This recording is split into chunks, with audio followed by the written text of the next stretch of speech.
After 50, walking helps your heart, but it does not rebuild lost muscle. That is why your step count can look great while your legs still feel weak. To stay strong, add 2 gentle strength moves you can do safely at home. Sit to stand from a sturdy chair and wall or counter push-ups. Move slowly, breathe normally, and stop if you feel chest pain, dizziness, or sharp joint pain. Do 2 sets of 8 to 12 smooth repetitions, rest about 1 minute, and repeat this routine 2 to 3 times per week. You do not need a gym, just steady effort. Support it with balanced meals rich in protein and vitamin D. Track your progress. Do the 30-second sit-to-stand test now and again after 7 days. Many people notice steadier steps and easier rising within a week. 1. Exercise 1. Wall push-ups. If your arms feel weak even though you walk every day, this one move will help wake them up. Walking is wonderful for the heart, but most of your muscles cruise at low effort and never get the signal to rebuild. A wall push-up changes that.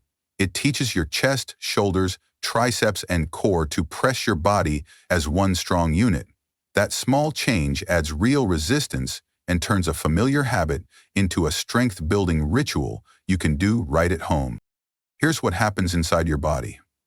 When you press away from the wall, tiny fibers in your muscles sense strain and send signals that call for more protein to repair and rebuild. During rest, your body lays down new strands that make the area thicker and stronger. This process works at any age. Many people over 60 notice that steady practice makes daily life easier. Pushing a door, lifting groceries, or rising from a chair feels smoother.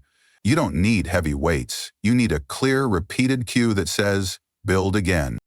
Let's set your form so every rep is safe and effective. Stand 1 arm's length from a sturdy wall. Place your hands at shoulder height, fingers pointing up, wrists straight. Feet hip-width apart on a floor that doesn't slip. Keep a straight line from your head to your heels and keep your ribs quiet. Inhale as you bend your elbows and bring your chest toward the wall stop when your nose is close but not touching. Exhale as you press back to the start. Keep your neck long, your hips steady, and your breath moving. Pause here and try 5 slow reps with me. Feel your hands press evenly through the wall. If you sense tension in your wrists, make gentle fists or use a small towel for comfort. Breathe on every move. If you feel sharp pain, dizziness, or shortness of breath, stop and rest. Your safety comes first. Now, let's build your set. Start with 8 to 10 smooth repetitions. If that feels too easy, take a small step back to increase the angle. If it feels tough, step a little closer. Do 3 sets, resting about 1 minute between each. Plan to repeat this routine 3 non-consecutive days a week, such as Monday, Wednesday, and Friday. That recovery time is when the new muscle fibers grow stronger. A gentle burn near the end of each set is your green light that you're in the right zone. Here's a quick reality check that saves time. Wall push-ups are great for your upper body, but they won't build your legs.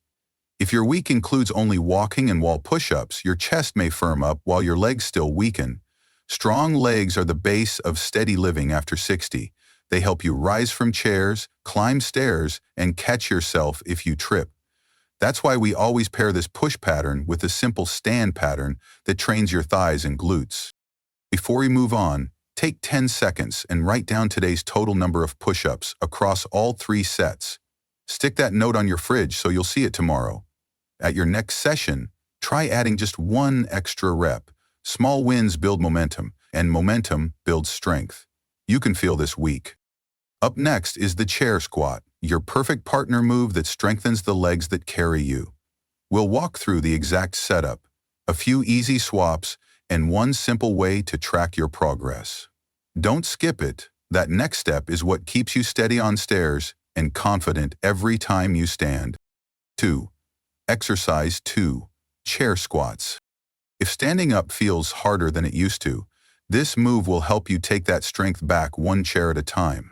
Walking keeps you active, but your big thigh and glute muscles often coast. They do less than they could, which means the signal to rebuild never really gets sent. A simple sit-to-stand pattern changes that. It asks your legs and hips to work together with purpose, the clear cue your body after 60 often needs to regain power, balance, and confidence. Before you start, make sure your chair is sturdy, the floor doesn't slide, and you're wearing shoes with good grip. Safety first. Now think about everyday moments, standing from your favorite chair, climbing stairs, catching yourself if you stumble. Those depend on your thighs and glutes. When they weaken, independence slips away. When they grow stronger, dignity returns.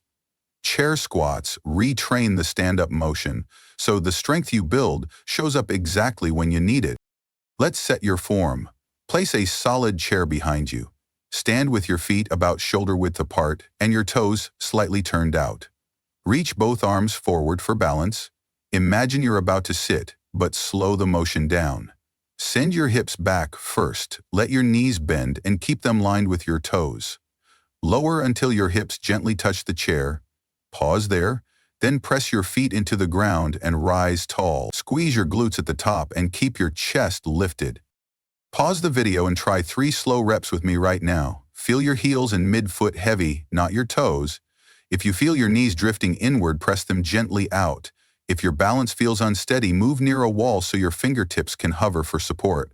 And if you feel sharp pain, dizziness, or unusual shortness of breath, stop, rest, and come back later. Your safety matters more than your numbers. When you're ready, aim for 10 to 12 smooth repetitions. Rest, then repeat until you complete 3 sets with about 90 seconds between sets. If that feels easy, hold your pause a little longer or step your feet a touch wider. If it feels hard, sit fully between reps and rise at your own pace. Breathe in as you lower and out as you stand. Most people do best with 4 training days each week, for example, Monday, Tuesday, Thursday, and Saturday, so your body can rebuild stronger on the off days. Here's how to track your progress. Once a day, take the 30-second sit-to-stand test. Set a timer, sit tall, and count how many smooth stands you can do without using your hands. Write that number on a note and stick it on your fridge. Many people notice 1 or 2 more stands by day 7 when they keep good form and eat enough protein. Small wins build confidence, and confidence builds consistency. Each rep is a quiet way of saying, I'm still strong. But remember, chair squats are just 1/2 of your plan. If you skip them, your legs may lag while your upper body improves, and that gap can raise your fall risk. Up next, we'll look at 3 common moves many older adults still do that quietly stall progress or irritate joints. Plus, the safer swaps you can start tonight. Don't miss it, because skipping that part might keep you stuck right where you are. 3. Dangerous exercise 1. Sit-ups and crunches. If you've been doing sit-ups or crunches lately to strengthen your core, you're not alone. But this common habit quietly steals the progress you've worked so hard for. I've seen it in clinics and research for years. It looks useful and feels productive, yet it often does the opposite. It stresses the body where it no longer needs it and can erase the gains you built with wall push-ups and chair squats. I want you strong and safe, so let's fix it together starting today. Sit-ups and crunches look simple. You see them in gyms, in videos, and on fitness pages. They do work the front of your core, but how they load your body matters more than the burn you feel. Each curl rounds your spine and squeezes the tiny joints and discs in your lower back. Your neck often takes extra strain as the head is pulled forward. A younger spine with thick discs can handle that stress for a while, but a mature spine with less fluid and slower recovery often answers with stiffness, then pain, and finally time off from movement. And that pause is when strength loss speeds up the most. Here's the truth in plain words. When your back or neck flares, you stop moving. When you stop moving, strength and confidence fade. Many people think doing more reps will fix it, so they push to 50 or 100 crunches, waiting for a flat belly that never comes. What arrives instead is soreness, long breaks, and lost progress. But there's a smarter path that keeps your back safe and still builds strength for daily life, standing, reaching, and carrying with control. I remember Michaela, age 73, who did 40 sit-ups every morning hoping for a firmer waist. Her back began to ache, then burn, and pain shot down her leg. Some mornings she needed help getting out of bed. We stopped the sit-ups that day and swapped in wall planks, gentle dead bug drills, and short carries with grocery bags. Within 3 weeks, her pain eased. Within 2 months, she felt steady and strong again. Her progress didn't come from pushing harder. It came from choosing smarter moves that fit her body. If you like working your middle, you still can. Try this. Face a wall, rest your forearms on it, and step your feet 1 pace back. Keep a straight line from ears to heels and breathe slowly for 15 to 30 seconds. Rest, then repeat twice. Feel your belly firm without straining your back or neck. That's your deep core doing its real job. Or lie on your back, knees bent, hands to the ceiling. Reach your right hand and left foot away as if through water, then switch sides. These moves teach your core to brace while your arms and legs move, the way life truly works. If sharp pain appears, stop and reset your form. Small wins stacked safely go further than painful effort. I'm not here to scare you. I'm here to protect the progress you've earned. Keep your push pattern, your stand pattern, and now your brace pattern. Together they form your foundation for balance and freedom. If you live with osteoporosis, spinal stenosis, or had recent surgery, ask your clinician before adding new drills. Steady consistency with safe form always beats intensity that causes flare-ups. Up next, we'll look at 2 common moves that secretly hold you back and the safer swaps that bring results within this week. Don't skip it. It might be the change that makes stairs easier, chairs lighter, and mornings stronger. 4. Dangerous exercise 2. Behind the neck shoulder press. If reaching overhead feels tighter lately, this classic move might be the reason. The behind the neck shoulder press still appears in many old routines and can look powerful enough to seem safe. But the truth is, placing the bar or dumbbells behind your head forces your shoulders into a position they were never built to love. The arms rotate too far back, and the joint grinds where soft tissues should glide. Yes, your deltoids work and you feel a burn, but the cost is stress on the rotator cuff and on joints that have carried you for decades. When that area gets irritated, every reach or lift becomes a reminder that pain steals confidence. Think about what your shoulders do each day. You reach for a mug, fix your hair, pull a blanket, lift a pan from the stove. When the cuff is sore, each motion stings.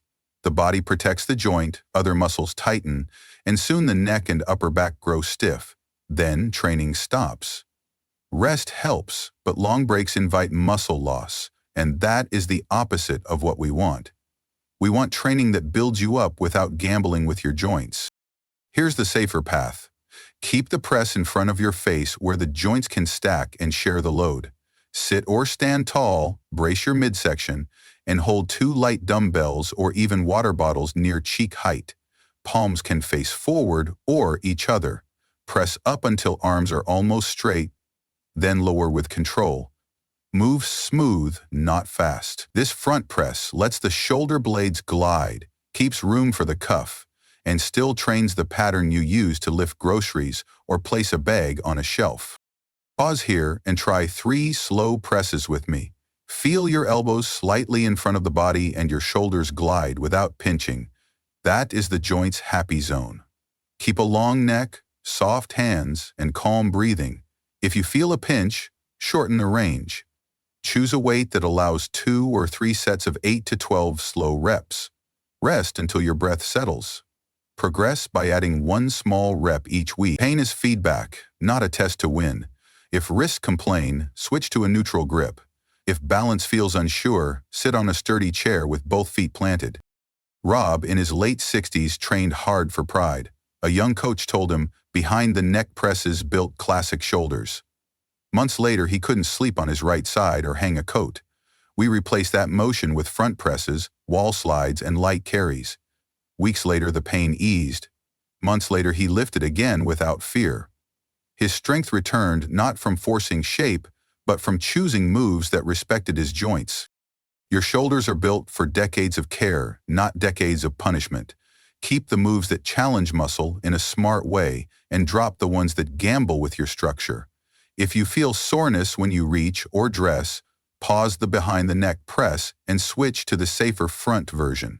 Pair it with wall push-ups and chair squats so your body grows as one. Write down how many smooth presses you complete today and aim for one small win next time. Consistency with kind form beats intensity that causes setbacks every single time. Up next, we'll cover one common move that irritates knees and quietly stalls leg strength, plus simple swaps you can start tonight to make stairs easier, chairs lighter, and mornings stronger. Here's the quiet reason many lose strength after 60, and it's not lack of exercise. Moving matters, but food choices and timing may matter more. Each decade after 60, our muscles can lose up to 8% of their power if meals fall short on protein and fluids. You don't need special products, just steady practice and steady fuel. Tonight, do 2 gentle rounds of chair squats and wall push-ups. You'll feel a bit more steady just after the second round. That's your body waking up. Then enjoy a protein snack you can chew or sip, like Greek yogurt, cottage cheese, or soft fish. In the morning, take the 30-second sit-to-stand test and write the number. Keep that same test for 7 days and look for a small gain. This plan follows guidance from the Mayo Clinic and NIH on age muscle loss. Next, we'll cover a 1-minute cool-down and a simple guide to protein timing. Without it, your effort may feel strong, but show little change this week. Subscribe to get more tips to help your body get healthier every week. It only takes a few minutes a day.